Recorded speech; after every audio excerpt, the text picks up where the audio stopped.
കണ്ടോ, ഇതൊരു അടിപൊളി സീഡിയാ. അപ്പൂപ്പൻ കണ്ടിട്ട് തരാം.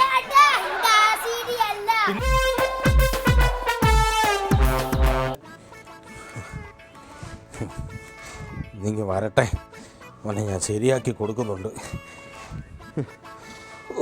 എത്ര നേരമായി പോയിട്ട്. എടാ കാന്താരി, കാന്താരി, എന്താണ് നിനക്ക് ഇത്ര സന്തോഷം? ഇവിടെ ആരെങ്കിലും ചത്തോ? ചത്തില്ല, പക്ഷെ ചാകും. ആര്, എപ്പോ, എവിടെ? കണ്ടോ, ഇതൊരു അടിപൊളി സീഡിയാ. അപ്പൂപ്പൻ കണ്ടിട്ട് തരാം. പിന്നെ ഇതൊരു അടിപൊളി പ്രേതത്തിന്റെ സീഡിയാ. കണ്ടാ നമ്മ പേടിച്ചോടിച്ച് ചത്തു. പിന്നെ ഈ സീഡി കണ്ടോണ്ട പേടിച്ച് കുറച്ച് ചാകാൻ പോലെ ഒന്ന് പോടാവിടുന്നു. എന്റെ അപ്പൂപ്പ, ഈ സീഡി കണ്ട് പേടിച്ച് കുറച്ച് 2 പേര് മരിച്ചിട്ടുണ്ട്, അറിയാവോ? ഒന്ന് പോടാവിടുന്നു. അതൊക്കെ വെറുതെ പറയുന്നല്ലേ. ഇതൊരു സിനിമയാണ്, നമ്മൾ കാണുന്നത് ഒരു സീഡിയാണ് എന്നൊരു ബോധത്തോടെ ഇരുന്ന് കണ്ടാൽ ഒരിക്കലും നമുക്ക് പേടി വരില്ല. അപ്പൂപ്പന് സീഡി കാണാൻ പേടിയില്ലേ? ഇല്ലില്ല. പിന്നെ ജീവിതത്തിൽ ഒരു സീഡി കണ്ടിട്ട് അപ്പൂപ്പൻ ഇതുവരെ പേടിച്ചിട്ടുള്ളൂ. നിന്റെ അമ്മൂമ്മയുടെ എന്റെ കല്യാണത്തിന്റെ സീഡി. ഓ, അതെപ്പോ കണ്ടാലും ഞാൻ പേടിച്ചു കൂടാ. എന്ത് പറഞ്ഞു? അവളെന്തിനാ കരയുന്നത്? അല്ല, എടാ പരീക്ഷ എടുത്തപ്പോഴാണ് സീഡി സിനിമയൊക്കെ കാണുന്നത്. ഒന്നും പറയണ്ട. 4 ലക്ഷം പുസ്തകം എടുത്ത് വെച്ച് പഠിക്കാൻ നോക്കിയേ. അവൻ കാള കളിച്ച് നടക്കുക. എടാ നിനക്ക് എത്ര വയസ്സാന്ന് വല്ല ബോധമുണ്ടോ നിനക്ക്? എത്രയായി? 3 സ്ഥലത്ത് 3 വയസ്സോ? എന്താ വാടാ നീ പറയുന്നത്? അത് നിന്നെ ശരിക്കുള്ള പ്രായം. പിന്നെ എന്തിനാ ബസ്സിൽ 3 ആക്കിയത്? അപ്പൊ റേഷൻ കാർഡിൽ 18 ആക്കിയതോ? ഇവനൊക്കെ വളർന്നു വന്ന ഒന്നുമില്ല. നിർത്തടാ. ചേട്ടാ, നീ ആ ഉണ്ണിയുടെ കയ്യിൽ 100 രൂപ കടം മേടിച്ചെന്നറിഞ്ഞല്ലോ. എന്തിനാ മേടിച്ചത്? അതെന്താന്നറിയാ അപ്പൂപ്പ, അച്ഛനെ വിളിച്ചുകൊണ്ട് ക്ലാസ്സിൽ കയറിയാ മതി എന്ന് പറഞ്ഞു. അതാ. എടാ, അതിനെന്തിനാ ഉണ്ണിയുടെ കയ്യിൽ 100 രൂപ കടം മേടിച്ചത്? 100 രൂപ കൊടുത്താ സ്കൂളിൽ വന്ന് അച്ഛനായിട്ട് അഭിനയിക്കാന്ന് ബൈജു ചേട്ടൻ പറഞ്ഞു. അതാ. അത് ശരി. അതുകൂടാതെ നീ ആ സുഖോന്റെ 500 രൂപ കടം മേടിച്ചെന്നറിഞ്ഞല്ലോ. അതെന്തിനാടാ? അത് കണക്ക് സാറിന് തല്ലിയിട്ടാ. എടാ, അതിനെന്തിനാടാ 500 രൂപ? അതെ, മാഷിനെ തിരിച്ചല്ലാൻ 500 രൂപ കൊടുക്കണമെന്ന് ബൈജു ചേട്ടൻ പറഞ്ഞു. അതാ ഞാൻ വാങ്ങിയത്. ഭയങ്കര. നീ ഇത്ര ചെറുപ്പത്തിലെ കൊട്ടേഷൻ കൂടി ഒരിക്കടാ. നിന്നെ ഞാൻ ഇന്ന് ശരിയാക്കി തരാടാ. നിന്റെ സാറുമാര് വിചാരിച്ചിട്ട് നീ ഒന്നും നേരെ രൂപയാവുന്നില്ല. ഞാൻ പഠിപ്പിക്കാം. പുസ്തകം എടുത്ത് അവന് 500 രൂപ മേടിച്ച് കൊട്ടേഷൻ കൊടുക്കാൻ പോയത്. ഇങ്ങനെ അപ്പൂപ്പൻ കുറച്ച് ചോദ്യങ്ങൾ ചോദിക്കാൻ പോവാണേ കേട്ടോ. ആദ്യമായിട്ട് മനക്കണക്ക്. അപ്പൂപ്പൻ നിന്റെ അച്ഛന്റെ കയ്യിൽ നിന്ന് 100 രൂപ കടം വാങ്ങിയെന്ന് കരുതുക. അതിൽ 50 രൂപ അപ്പൂപ്പൻ തിരിച്ചു കൊടുത്തു. ബാക്കി എത്ര രൂപ അപ്പൂപ്പൻ തിരിച്ചു കൊടുക്കണം? ഒന്നും കൊടുക്കൂല. എടാ കാന്താരി, നീ എന്തുവാടാ ഈ പറയുന്നത്? എടാ, നിന്റെ അപ്പന്റെ കയ്യിൽ നിന്ന് അപ്പൂപ്പൻ 100 രൂപയല്ല കടം മേടിച്ചത്. 50 രൂപ അപ്പൂപ്പൻ തിരിച്ചു കൊടുത്തു. ബാക്കി 50 രൂപയും കൂടെ അപ്പൂപ്പൻ തിരിച്ചു കൊടുക്കണ്ടേ? ഇല്ല, ഒന്നും കൊടുക്കൂല. നിനക്ക് കണക്കറിഞ്ഞുകൂടാ? അപ്പൂപ്പന് കണക്കറിയാം, പക്ഷെ അപ്പൂപ്പന്റെ സ്വഭാവം എനിക്കറിയാം. എന്ത്? അപ്പൂപ്പൻ 50 രൂപ ഒരു 10 രൂപ പോലും കൊടുക്കൂല. അന്ന് രാഘവന്റെ 500 രൂപ. മനക്കണക്ക് വേണ്ട. അത് ശരിയാവില്ല. മനക്കണക്ക് വേണ്ട. നമുക്ക് ചരിത്രം പഠിക്കാം. ചരിത്രത്തിൽ പുസ്തകം എടുത്ത് രാഘവന്റെ കാര്യമൊക്കെ ഇവരെങ്ങനെ അറിഞ്ഞു? ചോദ്യം ചോദിക്കാൻ പോണ കേട്ടോ. നീ നാരായണത്ത് ഭ്രാന്തനെ കുറിച്ച് കേട്ടിട്ടുണ്ടോ? പിന്നെ ആരാ?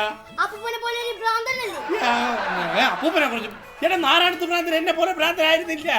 നാരായണത്ത് ഭ്രാന്തൻ എന്ന് പറഞ്ഞാൽ, നാരായണത്ത് ഭ്രാന്തൻ ഒരു മലയുടെ മുകളിലേക്ക് വലിയൊരു കല്ല് ഊരിട്ടി കയറ്റും. മുകളിലേക്ക് എന്നിട്ട് കല്ലെടുത്ത് താഴോട്ടിടും. അതായിരുന്നു നാരായണത്ത് ഭ്രാന്തന്റെ മെയിൻ ജോലി. എനിക്കൊരു സംശയം. എന്താ? അല്ല, ഈ നാരായണത്ത് ഭ്രാന്തന് പോലീസിലായിരുന്നു ജോലി. അല്ല, ഈ പോലീസുകാരിങ്ങനെ ഉരുട്ടി ആളൊക്കെ എവിടെങ്കിലും കൊണ്ട് ഇടലാണെന്നാ പണി. പോലീസുകാർ കേട്ടാ പിന്നെ നമ്മളെ ഇട്ട് ഉരുട്ടും. അതൊന്നും പുറത്ത് പറയാൻ കൊള്ളില്ല കേട്ടോ. അപ്പം വേറൊരു ചോദ്യം ചോദിക്കാം. ചരിത്രത്തിൽ നിന്ന് വേറൊരു ചോദ്യം ചോദിക്കാം. നിനക്ക് ഹിറ്റ്ലർ ആരാണെന്ന് അറിയാമോ? അറിയാം. അതൊന്ന് പറഞ്ഞ കേക്കട്ടെ. ഹിറ്റ്ലർ മഹാദേശക്കാരനായിരുന്നു. കൊള്ളാം. ബാക്കി? ഹിറ്റ്ലറെ ഹിറ്റ്ലർ എന്ന് വിളിച്ചാൽ അവരെ ഹിറ്റ്ലർ എടുത്തിട്ടിടിക്കുമായിരുന്നു. മിടുക്കൻ. ഇനി ഹിറ്റ്ലറിന് 5 പെങ്ങന്മാരുണ്ടായിരുന്നു. എടാ, കൊള്ളാമല്ലോ. നിനക്കറിയാല്ലേ ആരായിരുന്നു ഹിറ്റ്ലർ? മമ്മൂട്ടിയോ? എന്തുവാടാ നീ പറയുന്നത്? ഇങ്ങനെ ഞാൻ നിന്നെ എങ്ങനെ പഠിപ്പിക്കും? നീ എന്നെ ഭ്രാന്ത് പിടിപ്പിക്കും. നമുക്കേ ചരിത്രത്തിൽ നിന്ന് മറ്റെന്തെങ്കിലുമൊക്കെ പഠിക്കാം കേട്ടോ. നമുക്ക് നമ്മുടെ പഴയ രാജാക്കന്മാരെ കുറിച്ച് പഠിക്കാം. ഈ രാജാക്കന്മാരുടെ വീട് ഭയങ്കര അടിപൊളിയാണല്ലേ. രാജാക്കന്മാരുടെ വീട് ഭയങ്കര. എടാ രാജാക്കന്മാരെ കുറിച്ചൊന്നും അങ്ങനെ പറയാൻ പാടില്ല. എടാ അവര് നമ്മളെ ഭരിച്ചോണ്ടിരുന്ന ആൾക്കാരല്ലേ. അപ്പൊ അവരെ കുറിച്ച് പറയുമ്പോൾ നമ്മൾ എപ്പോഴും ബഹുമാനം കൊടുത്ത് വേണം പറയാൻ. വീടെന്നൊന്നും പറയാൻ പാടില്ല. ഒന്നെങ്കിൽ കൊട്ടാരം അല്ലെങ്കിൽ അന്തപ്പുരം. മനസ്സിലായില്ലേ? അതുപോലെ തന്നെ അവർ ഉറങ്ങുന്നതിന് വെറും ഉറക്കം എന്ന് പറയാൻ പാടില്ല. പള്ളി ഉറക്കം എന്ന് വേണം പറയാൻ. അവർ കുളിക്കുന്നതിന് പള്ളിക്കുളി എന്ന് വേണം പറയാൻ. അവർ ഉടുക്കുന്ന വസ്ത്രത്തിന് പള്ളി വസ്ത്രം എന്ന് വേണം പറയാൻ. എന്താ ഈ രാജാക്കന്മാരുടെ നിക്കറിനെ പള്ളി നിക്കർ എന്നാണ് പറയുന്നത്. അങ്ങനെ പറയാൻ പാടില്ല. അതിന് വള്ളി നിക്കർ എന്ന് തന്നെ പറയാം. മനസ്സിലായില്ലേ? എനിക്ക് വേറൊരു സംശയം. ഇനി രാജാക്കന്മാർ ഇങ്ങനെ അമ്പലത്തിൽ പോകുമ്പോ എന്ന് പറയും. അതിന് പള്ളി അമ്പലം എന്ന് പറയും. അപ്പൊ പള്ളി പോകുമ്പോഴാ പള്ളി രാജാക്കന്മാരോരെന്നൊക്കെ എന്ത് ചെയ്യുമെന്ന് പറ. എന്തൊക്കെ പറഞ്ഞാലും എന്റെ അപ്പൂപ്പ രാജാക്കന്മാരുടെ ജീവിതം അടിപൊളിയാ. എടാ അതൊക്കെ പണ്ടത്തെ കാലത്ത്. ഇപ്പോഴത്തെ കാലത്ത് രാജാക്കന്മാരെ കാണണമെങ്കിൽ അമ്പലപ്പറമ്പിലെ ബാലെ കാണാൻ പോണം. ബാലെ. പ്രിയമുള്ളവരെ, ഉർവശി തിയേറ്റേഴ്സ് അഭിമാന പുരസ്കാരം കാഴ്ചവെക്കുന്ന 16ാമത്തെ കലോപഹാരം ഗൾഫ് ദുഃഖമാണുണ്ണി, കേരളമല്ലേ സുഖപ്രദം. സ്റ്റേറ്റ് ബാങ്കിൽ നിന്ന് പലിശക്കെടുത്ത തട്ടിക്കൂട്ടിയ ബാലേ, എന്ന നെപ്പിലടി പശുവും പാലിൽ വാരി കൂട്ടിയ ബാലേ, നാട്ടാരെല്ലാം കൂട്ടത്തോടെ ഏറിൽ നിർത്തിയ ബാലേ, ഒറ്റ സ്റ്റേജ് കൊണ്ട് പൂച്ച കട തുടങ്ങിയ ബാലേ, അടിപൊളിയാണ് ഈ ബാലേ. കൊട്ടാരം മുഴുവൻ വൃത്തികേടായി കിടക്കുകയാണല്ലോ. എല്ലാം നാം തന്നെ എടുത്ത് മാറ്റണമെന്ന് വെച്ചാൽ എടോ മന്ത്രി, ഈ മന്ത്രി ഇവിടെ പോയി കിടക്കുന്നോ? എടോ മന്ത്രി. ഞാൻ എടോ മന്ത്രിയല്ല, വെറും മന്ത്രിയാണ്. എന്താണോ ഇത്? താൻ ഇത്രയും നേരം എവിടായിരുന്നു? തന്നെയൊക്കെ മന്ത്രിയാക്കെ എന്നെ തല്ലിയാ മതിയല്ലോ. ശരി. എന്ത്? എന്നെ തല്ലാൻ വേണ്ടി മാത്രം താൻ വളർന്നോ? എന്തോന്ന്? അല്ല, നീ എന്നെ തല്ലാൻ വേണ്ടി മാത്രം വളർന്നോന്ന് അങ്ങല്ലേ തല്ലാൻ പറഞ്ഞത്. ഞാൻ കേട്ടത് ഭാഗ്യം. പ്രജകളെങ്ങാനും കേട്ടിരുന്നെങ്കിൽ അങ്ങേ ചന്ന പിന്നെ അറിഞ്ഞു കീറിയോ. നീ അതൊക്കെ കളയടേ. നമ്മുടെ മകൾ കുളിക്കടവിൽ നീരാട്ടിന് പോയിട്ട് ഇതുവരെ കാണുന്നില്ലല്ലോ. ഞാൻ പോയെന്ന് നോക്കിയാലോ? അതേതായാലും വേണ്ട. എടോ, തന്നോട് പറഞ്ഞിട്ട് കാര്യമില്ല. ഷാജഹാനെ സ്നേഹിച്ച മുംതാസിനെ കുറിച്ച് താൻ കേട്ടിട്ടുണ്ടോ? ഇല്ല. പക്ഷേ നമ്മുടെ ഷാജി അണ്ണനെ പീഡിപ്പിച്ച മടത്തറ സരളയെ കുറിച്ച് ഞാൻ കേട്ടിട്ടുണ്ട്. ഏത് സരളയുടെ? നമ്മുടെ മറ്റേ സരള, തെക്കേലെ സരളേ. ഏത് സരളയുടെ? നമ്മുടെ തൊടിയിലെ സരള. സരള. ഓ, മനസ്സിലായി. അത് പഴയത്, ഇപ്പോഴത്തെ ഇല്ലേ. മറ്റേ സരള ഇപ്പൊ പഴയത്. എടോ, പുറത്ത് വല്ല പരാതിക്കാരുണ്ടോന്ന് നോക്കൂ. പരാതിക്കാരൊന്നുമില്ല. ഒരു 90 മോഡൽ V8 കാർ കിടപ്പ്. എവിടെ? ഞാനൊന്ന് നോക്കട്ടെ. വൃത്തികെട്ടവരെ, അത് നമ്മുടെ രാജ്ഞി പുറത്തിരിഞ്ഞ് നിൽക്കുന്നതാ. അങ്ങനെയാണെങ്കിൽ നമ്മുടെ ഭടൻ സുഗുണന്റെ ഊപ്പാട് വരും. അതെന്തോടോ അങ്ങനെ? അവനെ ഞാൻ കാറ് കഴുകാൻ പറഞ്ഞു വിട്ടിരിക്കുക. അതവൻ അങ്ങനെ തന്നെ വരണം, ദുഷ്ടൻ. പിന്നെ അളിയ മച്ചമ്പി. എടാ, എന്തോന്നേ, ഒന്നുമില്ലെങ്കിൽ ഞാനൊരു രാജാവല്ലേ? രാജ, അയൽ രാജ്യത്തെ രാജ്ഞി അങ്ങയെ മുഖം കാണിക്കാൻ വന്ന് നിൽക്കുന്നു. മുഖം മാത്രം കാണിക്കാനാണെങ്കിൽ എന്റെ പട്ടി ചെല്ലും.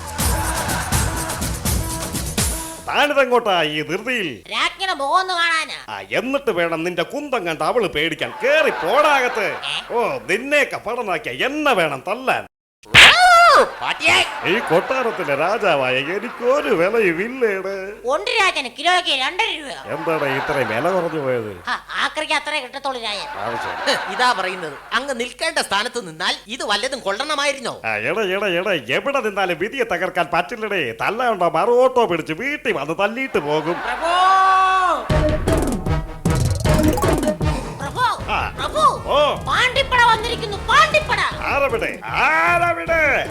എത്രയും പെട്ടെന്ന് തന്നെ നമ്മുടെ സൈന്യാധിപന്മാരെ വിളിക്കൂ. കാലാൾപ്പടയെയും കുതിരപ്പടയെയും യുദ്ധത്തിനായി ഒരുങ്ങട്ടെ. എടോ, താൻ കേട്ടില്ലേ? പാണ്ടിപ്പട വന്നിരിക്കുന്നുവെന്ന്. ഞാൻ പറഞ്ഞ ദിലീപിന്റെ പാണ്ടിപ്പട സിനിമ വന്നിരിക്കുന്നു. ഇതൊക്കെ ഇവിടെ വന്ന് പറഞ്ഞ എന്നെ വേണം തല്ലാൻ. ശരി. അങ്ങന്തിനാ എന്നെ തല്ലിയത്? എടോ, താൻ കണ്ടില്ലേ അവന്റെ കയ്യിൽ കുന്തം ഇരിക്കുന്നത്? തന്നെ നൊന്തെന്ന് തോന്നുന്നു. വോട്ട് മന്ത്രി, വോട്ട്. വോട്ടായാലും കപ്പലായാലും എനിക്ക് നന്നാന്നുണ്ട്. മഹാരാജൻ 2 ദിവസമായി എന്റെ ഭാര്യയെ കാണാനില്ല. മൊബൈലിൽ വിളിച്ചിട്ട് കിട്ടുന്നുമില്ല. എടോ മന്ത്രി, തന്റെ ഭാര്യ പോസ്റ്റ് പെയ്ഡ് ആണോ അതോ പ്രീപെയ്ഡ് ആണോ? അവൾ പോസ്റ്റ് പെയ്ഡും അല്ല പ്രീപെയ്ഡും അല്ല. പിന്നെ ടോക്കല. ആര് വിളിച്ചാലും കിട്ടും. അയ്യോ, എന്നെ കൊല്ലല്ലേ. എടോ മാടാ, തനിക്ക് എന്താ വേണ്ടത്?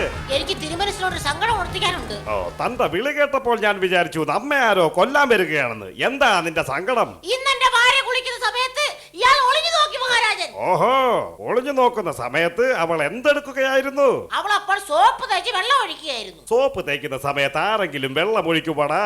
ആട്ടെ, അവൾ ഏത് സോപ്പിട്ടാ കുളിച്ചത്? രാജാ, സോപ്പ് തേച്ചാണ് അവള് കുളിച്ചത്. ആ എടോ, തന്നോടാണ് ഞാൻ ചോദിച്ചത് അവൾ ഏത് സോപ്പ് തേച്ചാ കുളിച്ചതെന്ന്. അയ്യോ, അതാ പറഞ്ഞത് രാജാ സോപ്പ് തേച്ചാ കുളിച്ചെന്ന്. രാജാ സോപ്പോ? കള്ളം പറയുന്നു. അവൾ ലൈഫ് ബോയ് സോപ്പ് തേച്ച് കുളിക്കുന്നത് ഞാനും കണ്ടതല്ലേ. അയ്യോ, ആ ഇനി മേലിൽ നീ കള്ളം പറയരുത്. ഞാൻ ഇങ്ങോട്ട് വന്നിട്ടുമില്ല, ഈ കാര്യം പറഞ്ഞിട്ടുമില്ല. അയ്യോ പാവം, അയാളെ തല്ലണ്ടായിരുന്നു. അത് അയാൾക്ക് ആവശ്യമാണ് രാജൻ. ഏത് സമയവും ഭാര്യയുടെ പിന്നാലെ തന്നെ. മനുഷ്യന് സ്വസ്ഥമായിട്ടൊന്ന് കുളി കാണാൻ പോലും പറ്റില്ല. പ്രഭു, പ്രഭു, പ്രഭുവേ! അയ്യോ എന്നെ കൊല്ലല്ലേ. മഹാരാജൻ ഓടരുത്, ഓടരുത് പറഞ്ഞത്. ഇത് ഞാനാ കോടൻ. നീയായിരുന്നു. തനിക്കെന്താ വേണ്ടത്? രേണ, എന്തോ? പ്രഭുവേ, ഓ റാണി വിളിക്കുന്നെന്ന്. റാണി വിളിക്കാൻ നേരമായില്ലല്ലോ. ഏതായാലും ഞാനൊന്ന് പോയിട്ട് വരാം.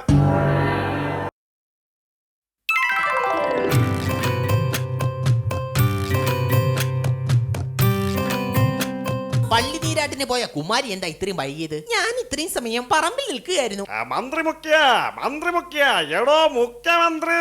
അയ്യോ, താണ്ട കെട്ടിയെടുക്കുന്ന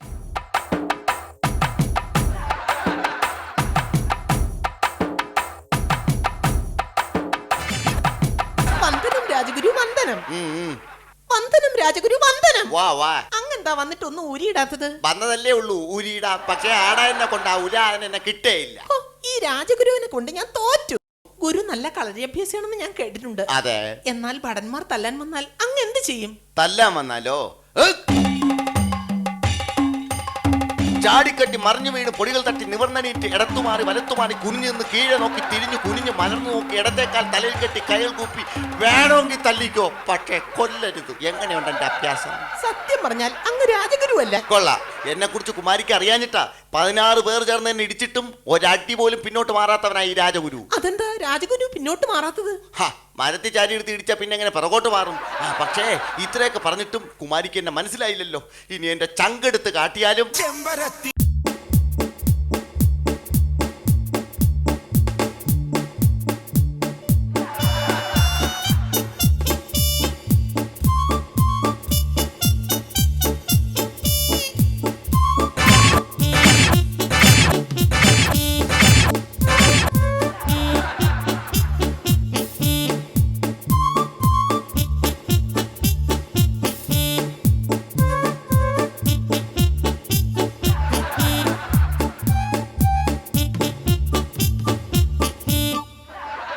കുമാരിയുടെ കഴുത്തിൽ കിടക്കുന്ന നെക്ലേസ് എത്ര പവനുണ്ട്?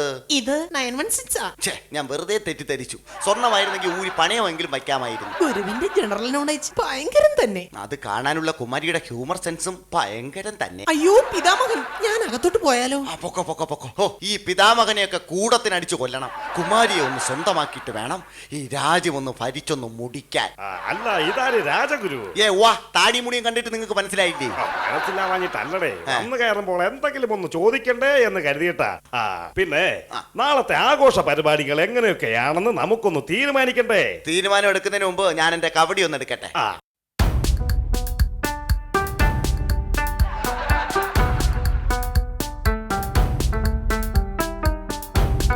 പ്രശ്നമാണ് രായൻ, പ്രശ്നമാണ്. അങ്ങയുടെ നാളെന്താ? എന്താ നാള്? മൂലം. മൂലം നാളെന്താ? കൊള്ളില്ലേ? മൂലം കൊള്ളാം. മകം പിറന്ന മങ്ക എന്നൊക്കെ പറയുന്നത് പോലെ മൂലത്തിൽ പിറന്ന മുണ്ടൻ നല്ല നാളാ. പക്ഷേ ജാതകവശാൽ അങ്ങ് ജനിച്ചപ്പോൾ തന്നെ മൂലത്തിൽ കുഴപ്പമുണ്ട്. മൂലം നാളെ അങ്ങ് 50ാമത്തെ വയസ്സിൽ മൃതിയടയും എന്നാണ് നാം കബഡിയിലൂടെ കാണുന്നത്. എന്ന് വെച്ചാൽ നാളെ സൂര്യോദയം കഴിഞ്ഞ് അസ്തമനമാകുമ്പോഴേക്കും അങ്ങേക്ക് രമണൻ സംഭവിക്കും. അല്ല, അങ്ങയുടെ മരണം ഉറപ്പെന്ന്. ഇതിനൊരു പരിഹാരവും ഇല്ലേ? ഉണ്ട്. എല്ലാത്തിനും കാരണം അങ്ങയുടെ ശിരസിലിരിക്കുന്ന ഈ തലമണ്ടയാണ്. ശിരസിലിരിക്കുന്ന തലമണ്ടയോ? അല്ല, തലമണ്ടയിലിരിക്കുന്ന ഈ കിരീടമാണെന്ന്. ഈ കിരീടം ധരിച്ചിരിക്കുന്നത് ആരോ അവർ 50ാമത്തെ വയസ്സിൽ മൃദംഗമടിച്ചിരിക്കും. മൃദംഗമടിക്കാനൊന്നും എന്നെ കിട്ടില്ല. അതല്ലുവാ, മൃതി അടഞ്ഞിരിക്കുന്നു. താൻ ഇതിനൊരു പരിഹാരം പറഞ്ഞതാണോ? പരിഹാരം പറഞ്ഞുതരാം. ഇന്നേ ദിവസം ഒരു കന്യകയെ കൊണ്ട് ഈ കിരീടം അങ്ങ് ഉരിപ്പിച്ചാൽ പിന്നെ ഒരിക്കലും അങ്ങേക്ക് മരണമേ സംഭവിക്കില്ല. അങ്ങനെയാണെങ്കിൽ എന്റെ മകളെ കൊണ്ട് രാജഗുരു ആ കിരീടം മൂരിപ്പിച്ചോളൂ. പക്ഷേ കന്യകയായ അങ്ങയുടെ മകളുടെ ശരീരത്തിൽ മറ്റാരെങ്കിലും സ്പർശിച്ചിട്ടുണ്ടെങ്കിൽ കൊട്ടാരത്തിൽ ഒരു മരണം ഉറപ്പ്. ഓ, അങ്ങനെയൊന്നുമില്ല. നമ്മുടെ മകളെ എനിക്ക് നല്ല വിശ്വാസമാ. ആരവിടെ? എന്താണ് മഹാരാജൻ? ആ, എത്രയും പെട്ടെന്ന് നമ്മുടെ മകളെ വിളിക്കൂ. വിളിക്കേണ്ട താമസം കുമാരി ഇതാ എത്തിക്കഴിഞ്ഞു. കുമാരി, എത്രയും പെട്ടെന്ന് നമ്മുടെ ശിരസിലിരിക്കുന്ന ഈ കിരീടം വലിച്ചൂരിയാലും. അതത്ര എളുപ്പമുള്ള കാര്യമല്ല. വർഷങ്ങളായിരിക്കുന്ന ഈ കിരീടം. ഓ, അതൊന്നും കുഴപ്പമില്ലടോ. മകൾ ഇതൊന്ന് ഊരി എടുക്കൂ മോളെ.